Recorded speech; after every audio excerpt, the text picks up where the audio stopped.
Good morning, everybody. Welcome to the Saturday Morning Mastermind. I'm Dan Sisseck. I'm here hosting in place of Samantha, who is working today, but she has joined us. And so we're going to start on work on chapter 7, the second part, beginning with Christina's story. So I'm going to allow everybody a chance to unmute and introduce themselves, and then we'll go ahead and I'll hand it over to Catherine. I'm Angel in South Carolina. Glad to be here. Good morning, I'm Karen Lohoff in Mesa, Arizona.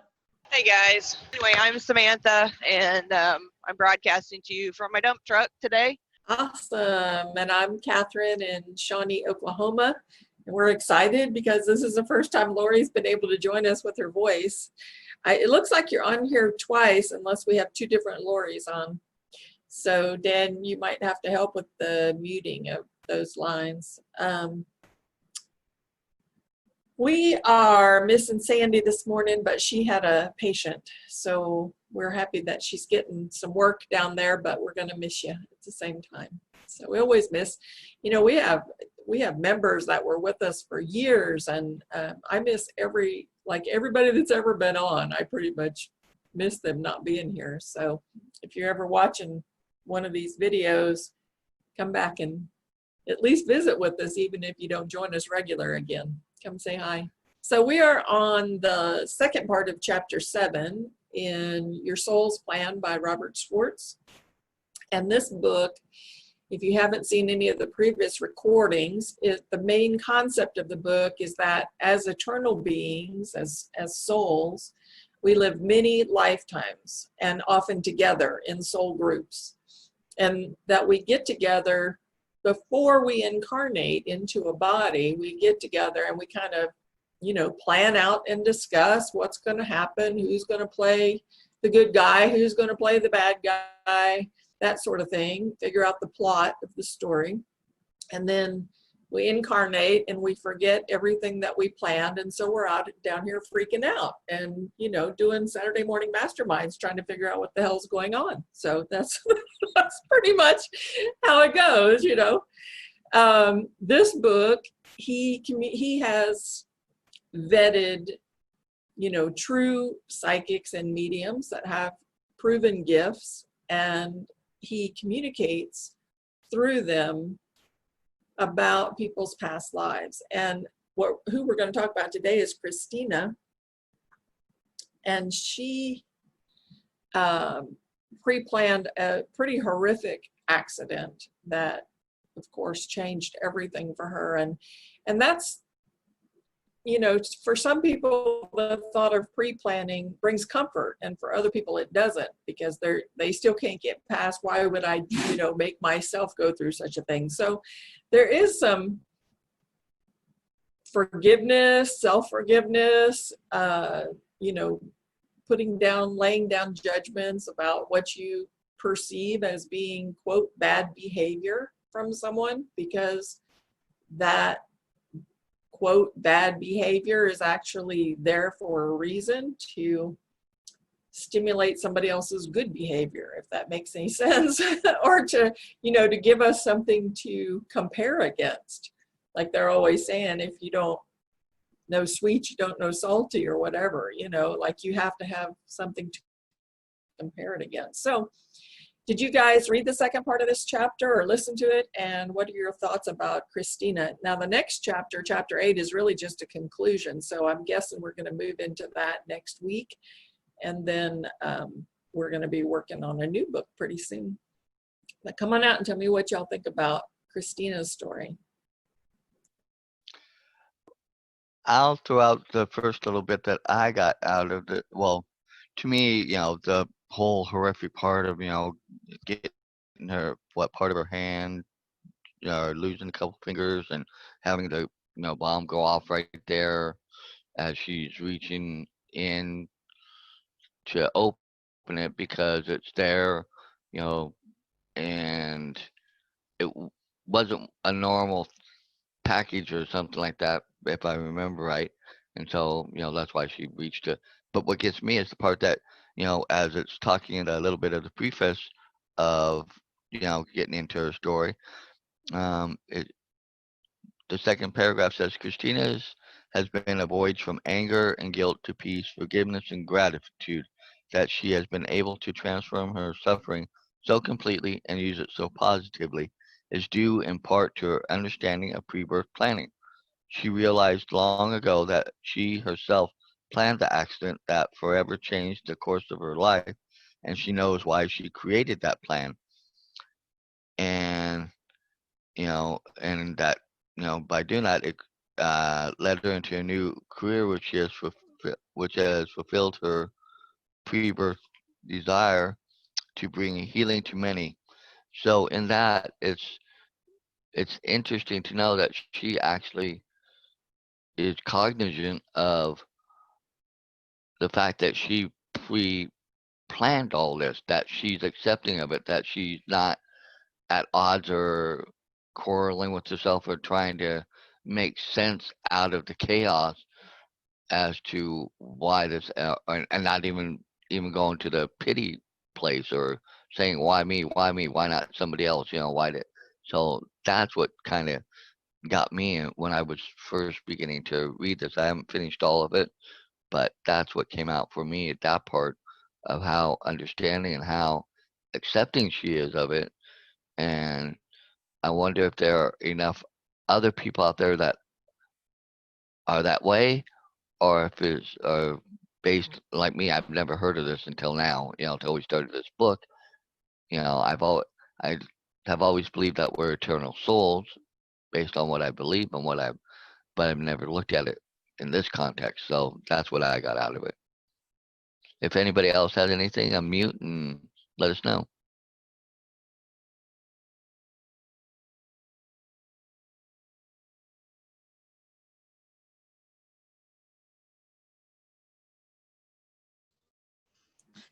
I got a little All right. Oh, there's Karen. Come on, Karen. I got a little confused in there somewhere, Dan. I wasn't sure if you were uh, kind of exclaiming about her being able to deal with it right at the beginning. Um, I haven't read this. I haven't read her part either. I kept trying to find uh, the name that I thought I remembered from last week. I've been kind of left out for a couple of times because of being without my internet and so forth. But um, I didn't necessarily get the impression that she immediately um, was accepting, as all of us are. It takes a place. First of all, we're grieving, and that has 6 levels at least, I think. And I was just astounded when I read that she was 20 years old. We have a caregiver here that just had her 23rd birthday, and I thought she was 21. And I said, "Aren't you 22?" And she said, "No, I'm 23. And I can't conceive of her having an accident like that. I mean, I would truly hate for her to have an accident like that. But, and she has really developed a mildness in terms of treating a lot of dementia patients and a lot of squirreliness in particular on the part of one that's just constantly trying to get out of his chair, fall to the floor, pick things up, knock things down. And I know that she would take something like this better than someone who had never developed these kinds of behaviors and just the thought process it takes to be one of my friends here said, "I just love her cheeriness," and that's what she has. She has a real cheery behavior.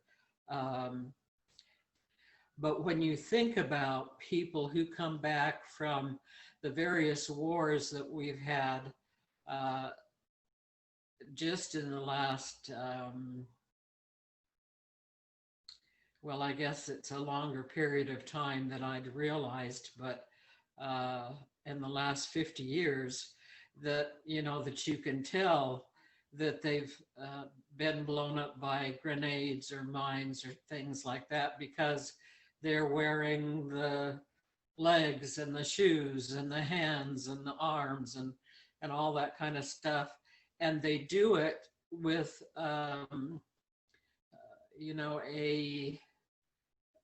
an outward appearance of feeling confident, feeling like they're as good as anyone else. And, that didn't used to happen. Years and years and years ago, I didn't used to see people like that were continuing in sports and, just living their lives. If people were blown up in a war, you maybe would see them if you went to a vet home or something like that, but otherwise you didn't see them. And I think we're progressing. I think we're progressing as human beings in a lot of ways to open our minds to books like this, to films like this, to being aware of the Boston Marathon and how people came out of that. I jabbered on longer than I meant to, so I'm going to be quiet for a bit.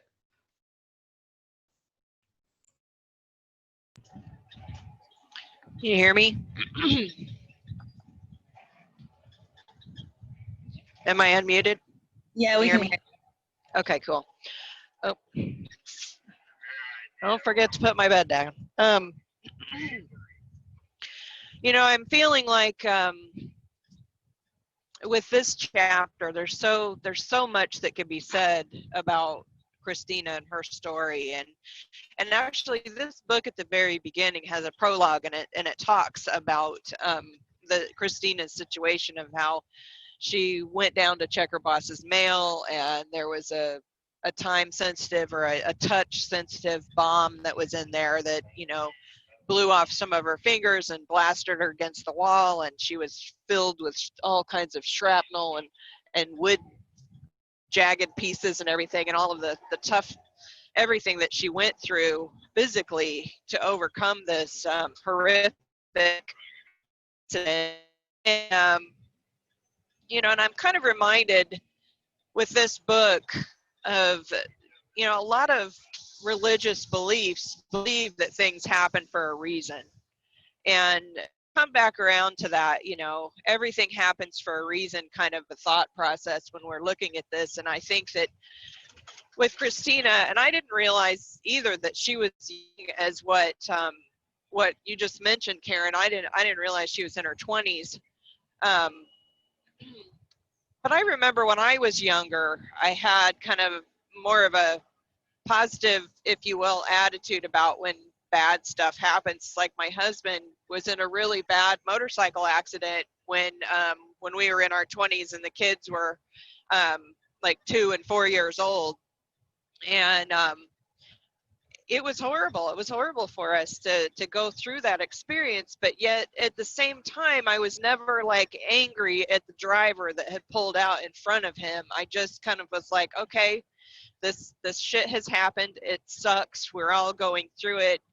But there's got to be a reason, that was kind of my thought process. And I wasn't quite as, I think with Christina and her experiences during some of the times when she was unconscious, during her extensive surgeries and whatnot, is that she had somehow become more awake to the other side and had connected with, I think she said her spirit guide was maybe Cassandra or something like that. So at some point she became more aware of them and started connecting with them. And I think that that's part of what gave her this specific awareness that she had pre-planned this whole event. And I don't know, so much of the different chapters kind of talk about how, Robert had this kind of impression from many of them that the whole point of different things happening in people's lives was kind of a gradual awakening, and that little things would happen and then gradually more stronger, and gradually it would go more and more until the person kind of woke up, you know. And yet with Christina, the spirit guide said specifically that no, that none of that happened for her. She didn't want any of that, that this was the thing that she wanted so that she could bring that she could bring healing to her soul group, or was it more healing to her soul group, and that the person who was the bomber, his side of the thing was to bring a different type of healing to the soul group, and that she also wanted to have just a profound effect on humanity as a whole because of this whole accident. She had planned it so that she could be effective to, you know, help bring spiritual awareness more to more and more people. And you know, one of the biggest things that she had talked about was forgiveness, and that, you know, forgiving the bomber, but to also be forgiving to herself for, you know, how she was feeling about, you know, her frustration and the people around her, and you know, just everything. So there's just a lot that we can learn from this, and I like that you brought up veterans too. You know, I'm reminded of Forrest Gump and Captain Dan, and how miserable he was for such a long time until finally he just overcame his own self-pity and was like, bring it on, you know. He's like yelling, he's on the boat and the storm is happening and everything is worse and worse and worse for him, or so he thinks, and finally he's able to kind of overcome his own madness about the whole situation, and grows significantly. And I feel like sometimes what happens with us is we're faced with these enormous, horrendous or extreme challenges in our lives, and then we survive them somehow. We manage to, and because of that we are bigger or better, stronger, you know. I mean, there's that saying of, you know, what doesn't kill you makes you stronger, right? And so I feel like that's kind of the biggest thing with this chapter is just, you know, recognizing she was just really I don't know if necessarily lucky per se that she realized earlier on, or if she was just a different kind of a personality. Like what you were saying, Karen, is that young girl that works with you, she just has a different kind of a personality than other young girls her age that wouldn't be even remotely close to having the patience and care and sympathy and consideration for the people that are in your home. And you know, I think we all have different types of personalities where we are able to work with certain types of people or certain types of situations. Or, I mean, like Katherine, I mean, all the time that you spent taking care of all those babies for all those years, I mean, not anybody can do that. I mean, you have to be a special kind of person to be able to do that. And whether you believe you put yourself through it or not, I think it's still, you're there because you want to help in some way. And rambling, so somebody else jump out. Well, oh, go. Anybody else? Because I was going to jump out and throw something out. Because I had something to throw out, Okay, go ahead. if you don't mind. I think with the whole her having, I haven't actually read the chapter yet, but I just had a thought with the whole being kind of, I wouldn't say teary, but not so much of a pity party on yourself for something horrific happening. I think it's more of like a survival thing. I've seen a lot of people who go through, I wouldn't say I've seen, but I've heard stories and stuff about all these people who go through these horrific accidents, and generally they're like, I survived. That's what I'm holding on to. I'm here, I made it through it, and it's like Mom said, it's just only making me stronger. I'm not going to dwell on why it happened or anything like that. This horrific thing happened to me, and I'm still here. And I think they're taking that and they're running with it because it's like they feel good. You know, granted, yes, it happened. They went through the whole grieving process and everything like that, but everybody kind of grieves at their own pace as well, too. And other people, get through it faster and whatnot, and they accept it, faster, however you want to look at it. But it could also be the whole thing of, I'm still here. If I can still be here and I can still do this, whether I've lost a hand, an arm, a leg, whatever it is, that means, I am proof that you can get through this, so it could also be, helping other people who have had issues trying to overcome the grieving process of going through a horrific accident or something like that. And like Karen said, you're seeing more acceptance of it in today's society as well, too. And we also have, more technology to kind of help these people with disabilities out as well too, give them that hand that they lost, and it gives them back that confidence as well too, but other people choose not to do it as showing, hey, you don't have to have a hand in order to get through everyday life, or you don't have to have a leg to make it through the day. They're just, I feel like some people are there as like living proof that you can get through anything, and you can come out on the other side on top, and you can feel good about it. Granted, it happened and it was horrible, but you're still here. You're not dead. You're not in the ground. You're alive and you're well. So I think that could be a whole thing too with the story about her not really throwing that much of a pity party for herself, or she just got over it really quickly. I think it may have been like, she's like, I survived this, a bomb went off in my face and I'm here, so I think that might have something, it's maybe, like a learning process for other people who go through these horrific accidents.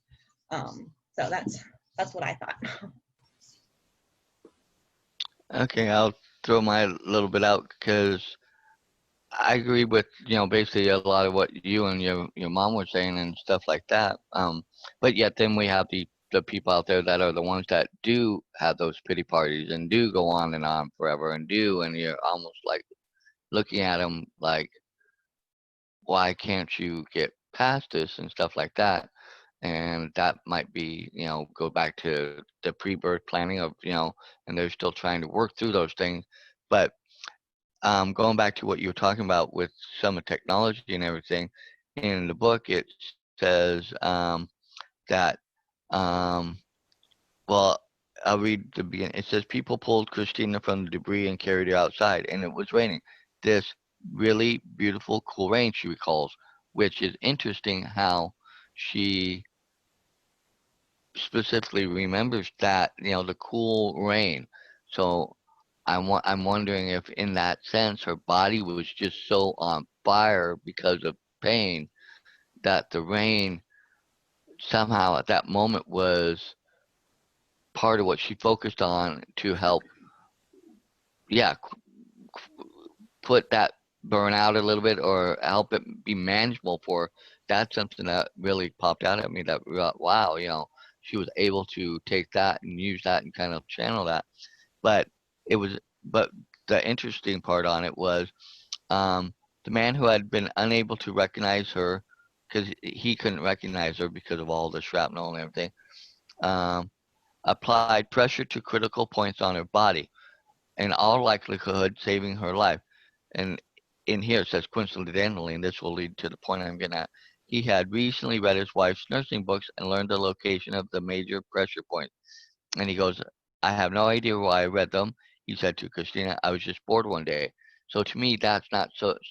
Yes, we look at it and say it's coincidental, but that's part of the whole process of setting things up based on what this book is saying. That, okay, you play this part, you play that part, in order for her story to be able to move through to produce what it's supposed to produce for that effect that I think she was wanting. So that was the first point I wanted to bring out. And then the second point was an ambulance rushed Christina to the emergency room. Just a few days earlier, the hospital had purchased a new magnetic device for debriding wounds. Now, what had happened, she had a whole bunch of shrapnels that got actually lodged in her eyes, causing great pain there. But this machine, um, it says after sewing her eyelids open. Now, I can't imagine having my eyelids sewn open to where you can't blink or anything, that would drive that would that would drive me freaking batty, and I would, oh, the thought of that just even remotely. But the doctors held a magnet above her eyes and extracted the shrapnel at the same angle at which it had entered so as not to cause more damage. Again, coincidence, but not coincidence. I'm saying from the point of this that they had what was needed in order to salvage. I'm not, because then later on it said she still had poor eyesight and that she was accused of cheating, in the test, partly I think because of the poor eyesight, having to take time to really read the stuff, and also because she had a cast on her right arm, and so she had to use her left arm to write, and she asked for more time, and they were thinking, well, that can cause her to cheat. No, she can't. It's not. I've tried it. I'm right-handed. I can do it, but it's so to me that's just kind of the things that help point out the magnitude of what her story was to share and give to people. That it wasn't even all the things she went through when the blast went off. It was what she went through even after the blast. I can't imagine having a magnet and that. I mean, I have no problems putting my own fingers in my eyes, but other things, you know, uh, sorry, it just kind of gets to me, and those are some of the things that you know kind of helped me understand what this is a little bit about, a little bit more. That's what I got out of it. So I'll mute myself and let somebody else throw out. Good morning. I hope you can hear me. I'm not sure. We can hear you. Speak up as much as you can, honey. Okay, I'm going to turn down my speaker, whatever. Let's see, a couple things back. Just for the sake of people that don't know me, I am disabled with MS, and I somehow have always had this feeling that instead of sitting here saying, why me, I have somehow always felt, why not me? I'm no special thing I am a special person. I'm just saying that not to get in the rut of, oh, poor me, why not me, why me? And over the years, I was diagnosed in 1993. I think I had it longer than that, but now being this far into it, I kind of see it as I didn't believe in pre-birth planning. I didn't even know about it, like Dan said. I didn't ever have that thought. And now I look at my life and see how I can be a blessing to people somehow, that I just have a different attitude about things.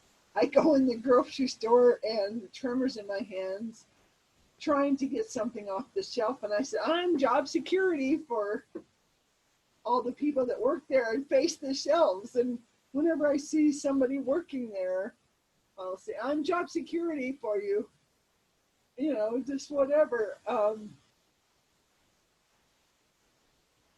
Trying to think back to what Angel was saying about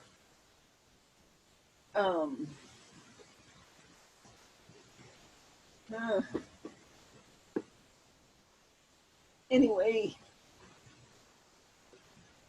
I can't imagine I lost my train of thought here. I don't remember what Angel was saying. I'll jump back in later. First, I can remind you, It's more of like the like a survival kind of instinct, like, yay, I survived, instead of dwelling like, oh no, this is horrible. I got to thank you. That helps. I have to look at it like, yes, I'm here for a reason. There's a lot of pain in that throughout my life, emotional pain and all that. That somehow I have to turn this around and be positive for the benefit of others sitting there feeling sorry for me. And you get that. You get a lot of pity from people that, oh, I'm so sorry. I'm like, save it. Don't waste your energy and pity on me for that. We all have something we go through in our life, whatever it is, and finding a way through it has to be the purpose of it, because without a purpose, then we really wonder what the hell we're doing here. Why am I here? So trying to make something good out of it.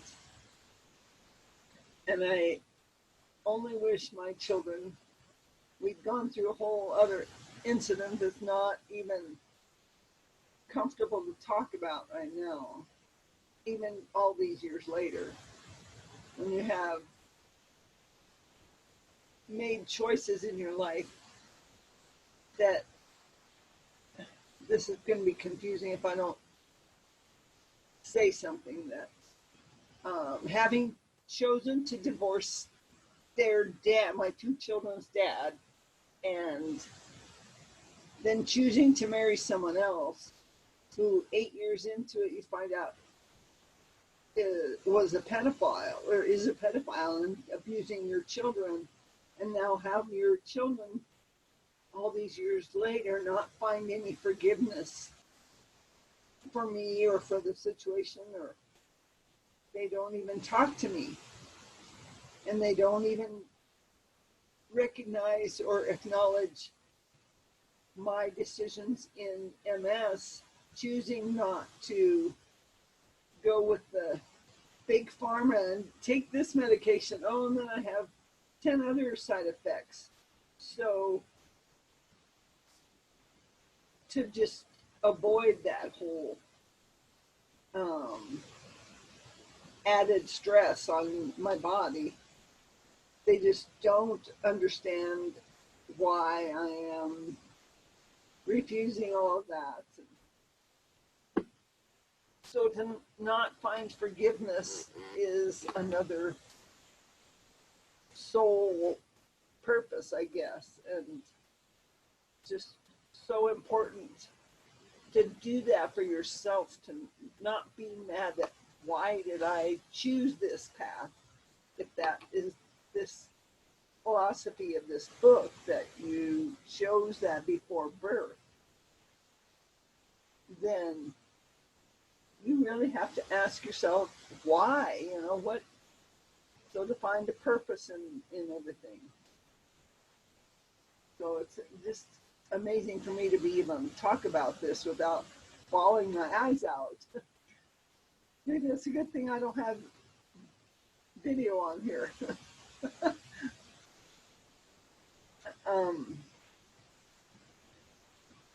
think that's it for now. Well, we love and appreciate, what you shared, and, the strength and character that you show and give to other people, whether or not they realize it or not, but hopefully, they at least acknowledge it and get it, because this is, when you were talking about some of those things, brought out a point to me, like I have my burdens that I've gone through, and a lot of people in this group know what I've gone through, and in some ways it was bad, horrific, but in different ways. And I've gotten to my point, but I got to my point where I got past, as any other people here, I'm sure, Catherine, what you went through and the things you've gone through, to see the amount of um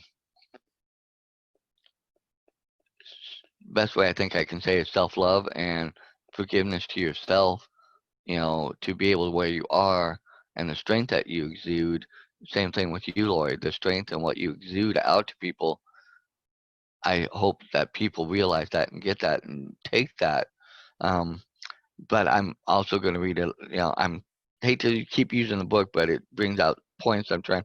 Because when I was talking about her earlier about doing the test, and and she said it raised me to a level anger that was quite profound.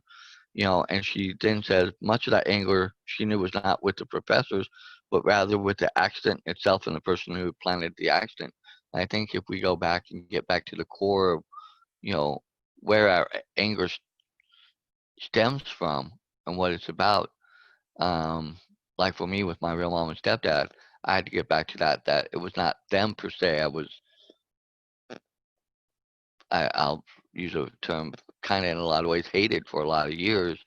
I got to that point where I could forgive them because then I went in and looked at things around and circumstances around their lives and realized that they were going through their own thing and they probably, maybe were not able to cope and deal with things, and that's why they lashed out the way they did.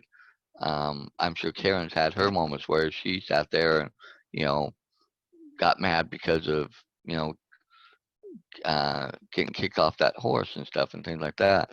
But going back, to that, and then, um, and then she said there was one day she was walking across campus and feeling guilt. Like, and I think we've all said this, like, I created the accident, I created the situation, and we're like, I didn't do it, this around me did it. But she said that she had a message that was passed from the spirit that she was good as everyone else, and that just because she had physical disabilities, it didn't make any difference because she knew what she needed to know, and she said it was like as if though someone had picked the world off of her shoulders. I think that's part of.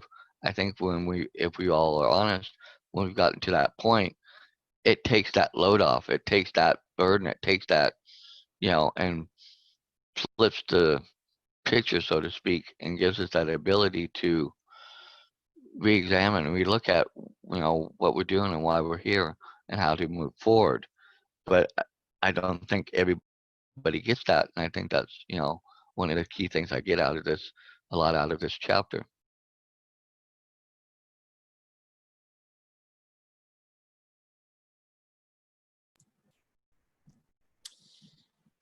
Well, I want to go back to what you were talking about, Lori, just because this is a subject that we might ask, why would we choose that particular thing to experience during this lifetime or whatever? And at first glance, and even when you dig down into it, pedophilia is a subject that most people struggle with, including the pedophiles. And I have some experience in this, unfortunately, because of my grandfather. But because I'm an empath and I can feel other people's emotions, I don't know how to describe it to you, but and I can only speak on his behalf. He was a wonderful man. He was a wonderful, kind, loving man who had a twisted sense of love. He did not feel like he was harming me. He was expressing love, and it felt to me like it felt to me like his emotional development was arrested at a very early age. And you know how little kids will, kind of experiment with each other sometimes, touchy-feely, and it's just kids, there's nothing really sexual about it. They're just, your part looks different than mine. It was almost like that sort of a mentality that was being played out. Now, if you think about the majority of pedophiles have so much guilt around the fact that they are even attracted to children.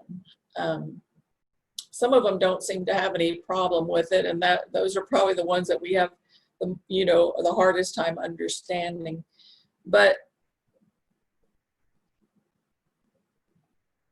most things are not done with the true intention of hurting. They're done from trying to escape the pain that that person's in themselves. I don't know if that makes any sense at all. But very rarely is something done to intentionally hurt another. It's something that happens because they're trying to escape something or heal something. And in his case, and because I've experienced sexual abuse from many different people in my life, I've always felt like they were in the dark reaching for the light. That's what I felt like. And I've been able to forgive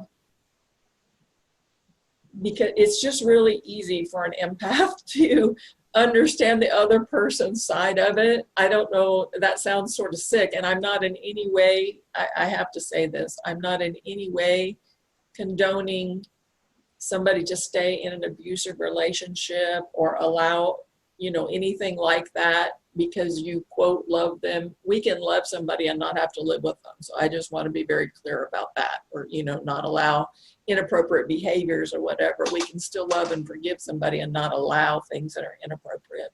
So, but Lori, to go back to, it's so horrible to, that whole situation is just, you'd have to question, why in the hell would I create something like that,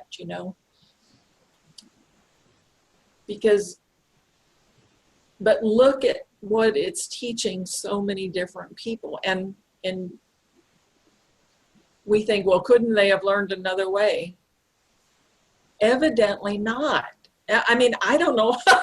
Evidently not, or we wouldn't put ourselves through some of this stuff. I that's the only answer I can come up with for that, and in the long run, when we're not here in the thick of it, it makes sense, and we're like, oh, well, yeah, we'll just do this and this, and it's no big deal, and we're down here in it now, and it's like, holy shit, what did I do, but there are so many things at a situation like that, so many directions that somebody can take with that, so many lessons they have to learn internally. And I just pray that you and your children reconcile, because that's a very, very tough thing in and of itself, because you always just feel like, moms and kids should be tight, but that's not always true either, and I look at some of these, I've seen these shows where, I saw one the other day where this teenage girl was attacked by a shark, and her dad actually ran into the water and pulled her out of this shark's, like started punching the shark, and then like pulled her, and she lost her whole leg. You think about stuff like that, like, couldn't we have chosen an easier way to learn whatever lesson? But then you look at like how many people this girl has inspired, and the strength that she found in herself, and the bond that's formed between her and her dad in that particular case. And it's just, could those lessons have been learned any other way? I don't know. Like, I guess not. And it really sucks. I think we need to be more creative or something.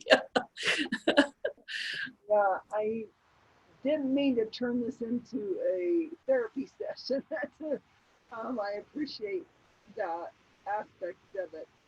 Somehow I was relating to that whole situation, I think, is what created this disease state that I am living through. and trying to find healing for all of that. And I'm a bit of an empath too. I don't think as strong as you are, Katherine, but I can appreciate all that and understand that somehow to be an example to the world somehow, and I, don't want to misrepresent that. And understanding the reason behind it all. So, thanks, Katherine. That at least gave me a couple chuckles.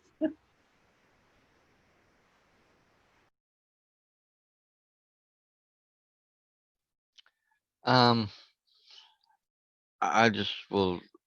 I think something else that you know, in looking at the chapter that, and I think that's something that's been brought out in what you and maybe Catherine were saying, Lori, is, um, and going from the book, it says, of the many people with whom the author had spoken, few had been familiar with the idea that we design our lives and challenges before we are born. Had they believed in pre-birth planning, they might have surrendered their struggle as Christina did. Society generally equates surrender with weakness and capitulation, and we are often told that we should never give in. But yet, in talking with all the people he's talked with, um, he and time again, he notices that resistance intensifies suffering and acceptance diffuses it.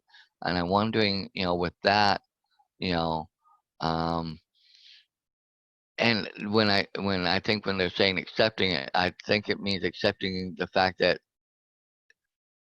the reason there's a reason behind it, and it's to be that guide, that force, that strength for other people to see that they can get through stuff. Not that you have to necessarily accept the way that it happened, you know, because I think maybe sometimes in my thinking of how I'm thinking I don't think you pre-plan every single little last detail. I think you design the idea of that you will need to go through certain types of struggles or aspects of something to help you learn what you're based on what the book's saying and everything like that to move to that next level. But on here, it kind of is through circumstances, whatever fabric is being woven here in this realm, that you get those experiences. So that way, um, I think you get a more natural or realistic or genuine reaction to what's going on. So that way you can learn those things here. But I think the fact that, she kind of understood it, according to what she went through, it made it more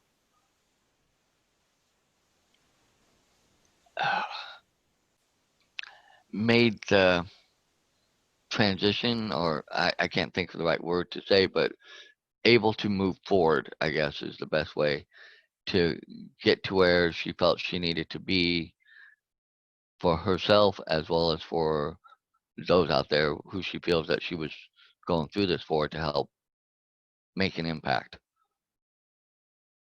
if any of that makes sense. I was going to jump out if I could. Hear me?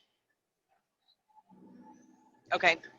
Um, First of all, Lori, I'm so very thankful that you are able to jump in the conversation today because, um, and you mentioned not making this a therapy session, but I gotta be straight with you. Every time I come on here, this is therapeutic for me, and even though it isn't officially a therapy session, it's totally therapeutic, and because we talk about these things that hurt, and we talk about the struggles in our lives, and and that's what this is all about. And I love that we're talking about a book that digs so much deeper into all of these different possible aspects of what could be really going on, because like you said, Catherine, we come down here, we forget everything, and then we're like going crazy trying to figure it out, and just being able to talk with someone else about all of it it's so helpful. And I had a really crummy morning this morning. We had to put my dog down because he was suffering, and it wasn't entirely expected. I mean, we knew something was going on. We just didn't know it was as bad as what it was, and it was just so hard to go through that. And yet at the same time, I'm like, I come to work. Why? Because I got to keep myself busy. And I get on here with you guys. Why? Because I need you guys, you know, and and to just know that I can come here and I can say whatever the hell I want and it won't matter and everybody loves me and I'm happy about that. And and I can cry if I want to and I can scream if well, we haven't really done much screaming on here. Maybe we should have a screaming session sometime. I don't know. But I mean, we can do that, and that's what this is about. And I'm glad that you have found us. And Angel, I'm glad that you found us. I mean, I know you knew that we existed before, but I'm glad it was just time, and and I know that as more people will find us over time too, and we can help more people. And and I find it really interesting. Dan, you mentioned earlier when you were reading from the chapter and talking about the coincidence aspect of it, of the guy who just happened to be reading his wife's nursing book, and then the hospital that just happened to buy that new device, the magnetic debridging tool or whatever it was called. And I mean, we've talked, I think all of us in one way or another have talked about different things relating to what's the word I'm looking for, like law of attraction and or well, we've talked about Neville Goddard. We've talked about all kinds of stuff. That Maxwell Maltz and gosh, I forget the name of that book. But I think some of us were on the Think and Grow Rich call way back when, and everybody talks about setting intentions for our lives, and then stuff just kind of happens and it works out, but it kind of makes me wonder. We look at all those possible aspects, and I've read books about coincidences and signs and all of those kind of things, but yet we could flip it around and be like, well, it's not exactly how we thought it was. Maybe it is this. We've just planned it all out. I mean, we don't know, but it's interesting to look at it from this different perspective. So that's all for now.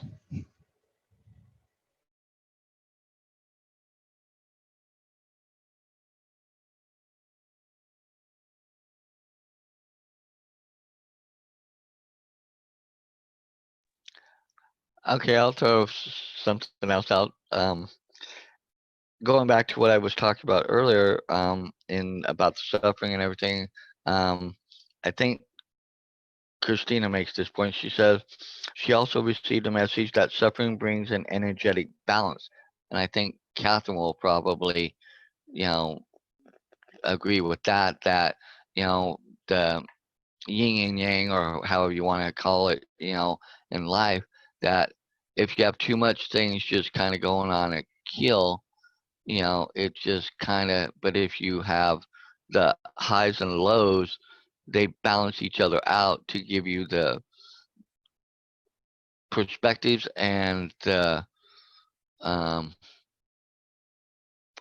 different views or advantages or points of, what it is, so that way you can, I think, maybe hone in or zero in more on what your purpose and what your life is supposed to be about, and I think, at times you can also lose that purpose in that way. I've been kind of feeling that way myself over the last few months because of some personal changes in my life regarding people and,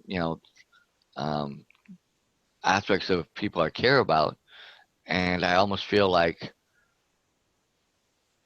it was cut off, but I know it's not, but it almost feels that way. So then now I'm back to going, okay, I felt there was a purpose there, but now I'm feeling like, okay, what am I supposed to be doing? Where am I supposed to be? And it is, I'll be honest, it's caused me to kind of go to a little bit of a depressed state. I'm not deeply, not that, I can't get up, go do function, go do things and, enjoy life, but I feel that miss. So now I'm kind of in that sense of looking for that balance of what is it I'm supposed to, with all and everything, with all the struggles, the ups and downs and stuff and things like that, that came from with what I've gone through before. And maybe that time is kind of passed and now it's kind of just on its own little level field. And now I'm just trying to wait and find, and I think that's something else that, I'm getting out of this, that, okay, I think we all can kind of get in those lulls of like, what is my purpose? What am I, and I think this might also helps us understand that maybe a little bit. Maybe that's part of what something I'm supposed to be learning right now too. I totally understand that. It's the whole idea of polarities. If we didn't know about light, we wouldn't know we were in darkness. If we didn't know about the love, then we wouldn't understand the hate. And somehow it just balances it out. It's the polarities. And everything, single thing, every single person does causes ripples along the way that affects everybody in some way or another. And just that's the idea of ripples has come up the last couple of weeks at least that we've been discussing this book and the philosophies involved.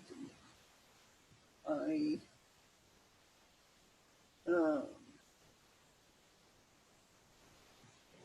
guess that's all I have right now. I lose train of thought so easily. That might be an effect of the MS. I don't know, or just being early in the morning. Who knows?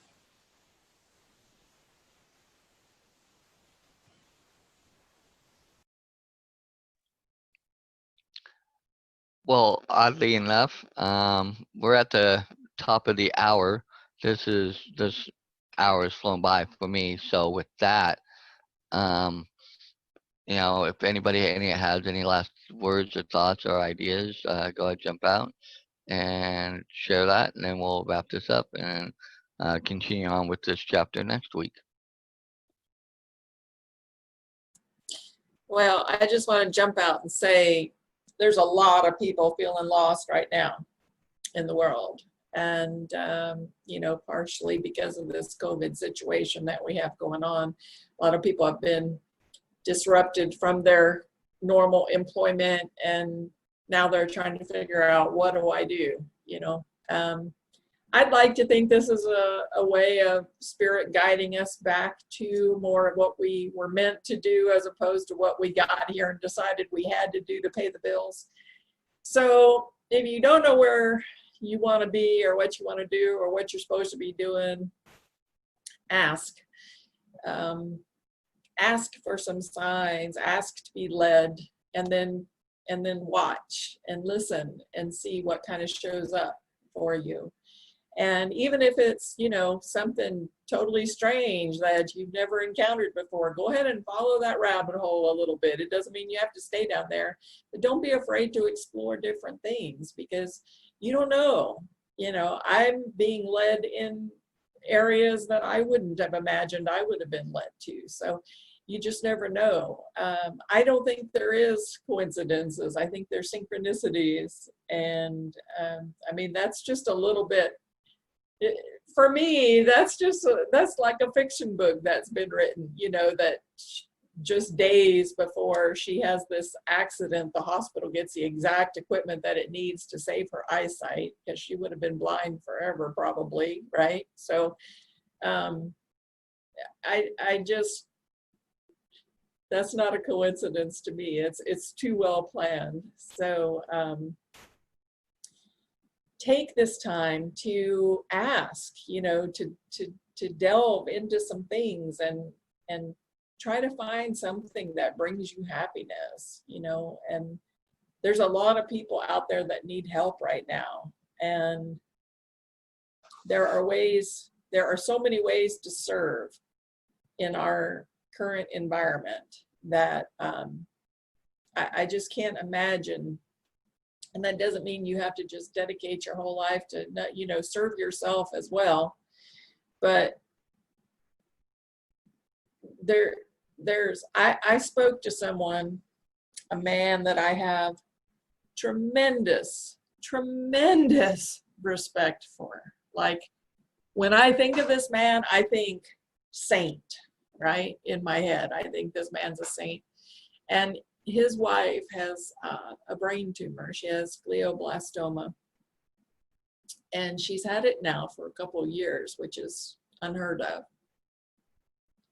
And we're making progress, which is excellent. But he and I talked on the phone the other day, and he adores this woman. They were like high school sweethearts, and they've been, you know, married forever. And they're one of these couples that is just inseparable. Their career was together, everything. They're just, and through this whole illness, you know, he has been there waiting on anything that she needs. Like, he would go rob a bank to make sure that she has what she needs, right? And yet on the phone, he was beating himself up over, you know, I should have done this better, I should have done that better. And I'm thinking, oh my freaking God, like, you're so amazing, like, you're so inspiring. And just to be able to stand by one person in your life, if you don't think that's not important, you're wrong. Okay? Because one of the biggest blows that comes to people is being, quote, left alone or abandoned by other people when they're in a, you know, when they fall ill or they have an accident or whatever, and everybody kind of steps away because, and there's reasons for that. You know, some people can't deal with it or whatever. I'm not saying there's not good reasons for it, but that if you can stand by somebody that really needs you, you've fulfilled your mission, man. Don't make it harder than what it is. Just love people. That's all. And breathe. Please remember to breathe, you guys. People are not breathing right now.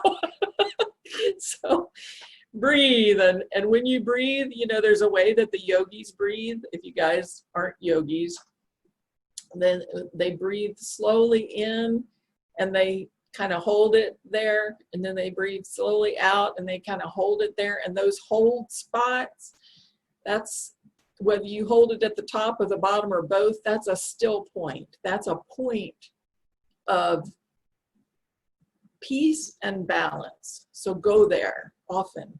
All right, I'll shut up. Love you guys.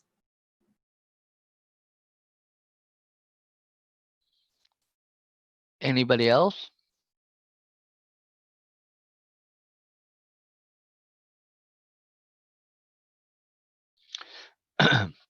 Well, with that, Dan Sisseck again, wrapping up for another week of the Saturday Morning Mastermind. We're in the book Your Soul's Plan by Rober Schwartz. I showed it earlier, but once again, as always, if you want to join us, you know, go to our Facebook page, Mindset Mastery Collective. Get in there and get in touch with any of us. We'll help get you plugged in or whatever. As always, like, subscribe, and everything on our YouTube channel. You can find our videos over there. If you want to get involved with us and come join us on the panel, we would love that. We love having other people join in and share their thoughts, experiences. And like Katherine said, yeah, we have so many other people that we haven't had on here in a while that we miss, and we would love to have you guys come back and join us, as well as the new people. So again, like, click, subscribe, whatever, those links below. We'll have links below for how you can get in touch with us and everywhere with that. So as always, we'll see you next week on the Saturday Morning Mastermind.